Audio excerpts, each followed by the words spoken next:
we did a bit of a survey. We did some initial information gathering. So my husband and I, and a couple of other people, went round some of the local agencies and said, do you think Market Harborough needs a food bank? Because on the outside, we look quite a well-off area.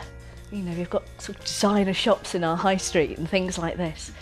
And we weren't sure whether it was something that was actually needed. And some of the local agencies said, yes, we think it is needed, but maybe once or twice a month. And as a small-ish church, we thought we could manage that. We could do a bag once or twice a month. And within the first 2 months, it became apparent that we were doing that a week. And now we're getting a situation where we're doing 6 or 7 bags full of food a week. And at high points like Christmas, when people are spending money obviously elsewhere, we were getting 9 calls in a day. So I think if we'd known it was going to get that big at the beginning, we might have shied off. But God was very gracious and kind of led us in very, very gently. The volunteer who's kind of on duty, if you like, they have the phone with which they can be contacted by agencies. It's a mobile phone actually, so they can be at home or around the town doing what they would do. And if the phone rings, they will come to the food bank, pack up the appropriate amount of food, so 3 days worth of food for the number of people that are being referred, and then they will either take the food to the agency that has made the referral, or they will meet the person who needs the food. I got involved because I was actually in the position of having no food, and the benefits were taking some time to come through, and when I have a young daughter, so it was a worrying time. So the food bank helped me get through that time without any food. I wanted to help out with giving other families the food as well. I wanted to give something back. I wanted to put something back into the project.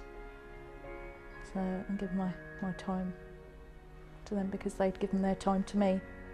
The highlight for me of meeting people who are receiving the food parcels is seeing thankfulness, seeing the fact that they hadn't realised that all this food is donated by people in Market Harborough, and then they are very grateful that so many people care about them in their situation.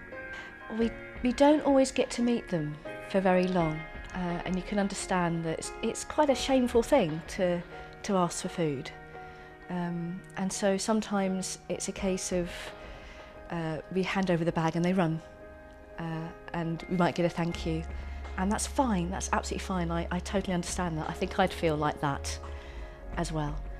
Sometimes the response we do get is through letters later on, or from letters from the agencies that are involved. And one of the letters that always makes me kind of choke up a little bit is from Women's Aid, which works with women fleeing domestic violence. And we've often given a bag to a woman in that situation. We never get to meet her, it goes through the agency.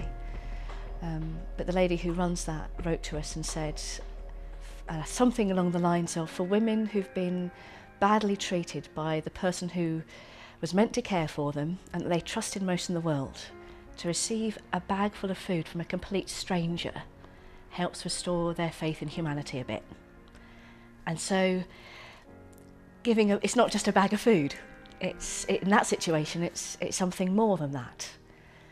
And also, we've had letters from teenagers who've been kicked out of home.